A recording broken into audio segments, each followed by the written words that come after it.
जय हिंद।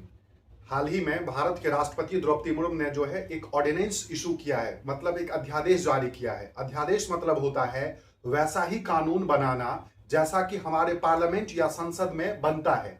और अध्यादेश ऑर्डिनेंस तब इशू किया जाता है जब हमारा पार्लियामेंट सेशन नहीं चल रहा होता है। ये क्लियर समझिए, पार्लियामेंट सेशन नहीं चल रहा है तो उस कंडीशन में जो एक कानून बनाने के लिए जो राष्ट्रपति को पावर दी गई है, जो आर्टिकल 1, 2, 3 1, 2, 3 आर्टिकल 123 में ये डिफाइन है और उसी के तहत ऑर्डिनेंस इशू किया है हमारी राष्ट्रपति, जो कि 15वें नंबर की 15 नंबर की राष्ट्रपति है द्रौपदी मुर्मू और भारत की दूसरी महिला राष्ट्रपति है। ठीक है, अब इन्होंने किससे संबंधित ऑर्डिनेंस इशू किया है?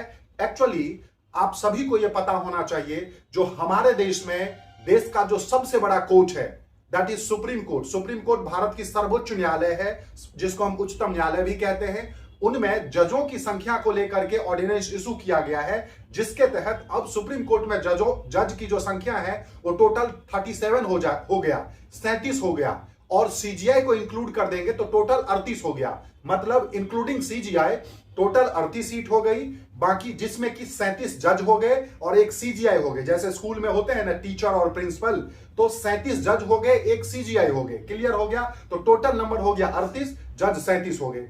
इससे पहले अभी तक जो है टोटल 34 होते थे, जिसमें कि 33 जज और एक सीजीआई होता था। तो हाल ही में अब सुप्रीम कोर्ट, जो कि देश का सबसे बड़ा कोर्ट है, पूरे देश में एक ही कोर्ट है, नई दिल्ली में स्थित है ये, तो उनके जजों की संख्या बढ़ा दी गई है। तो ये पूरे देश के लिए, स्टूडेंट के लिए, सबके लिए जानने की जरूरत है। अब ऑर्डिनेंस की बात करते हैं तो ऑर्डिनेंस जो है वो इशू करने के 6 वीक के अंदर, 6 सप्ताह के अंदर उनको संसद का सत्र शुरू होते ही, पार्लियामेंट का सेशन शुरू होते ही उसमें जो है प्रेजेंट करना होता है और वहां से पास कराना होता है पार्लियामेंट के दोनों सेशन से। यदि आप पास नहीं कराते हो तो ऑर्डिनेंस जो है वो क्या हो जाता है, फिर फेल हो जाता है। अब सुप्रीम कोर्ट की बात करते हैं तो सुप्रीम कोर्ट का जो वर्णन है वो आर्टिकल 124, आर्टिकल 124 में सुप्रीम कोर्ट के बारे में बताया गया है, जिसको हम उच्चतम न्यायालय या सर्वोच्च न्यायालय भी कहते हैं। भारत की यह सबसे बड़ी कोर्ट है और पूरे देश का जो जुडिशरी सिस्टम का जो बिग बॉस है, वो आपका सबसे लार्जेस्ट या हाईएस्ट इंस्टीट्यूशन है, that is supreme court. Supreme court में की जो एस्टेब्लिश्ड है वो 28 जनवरी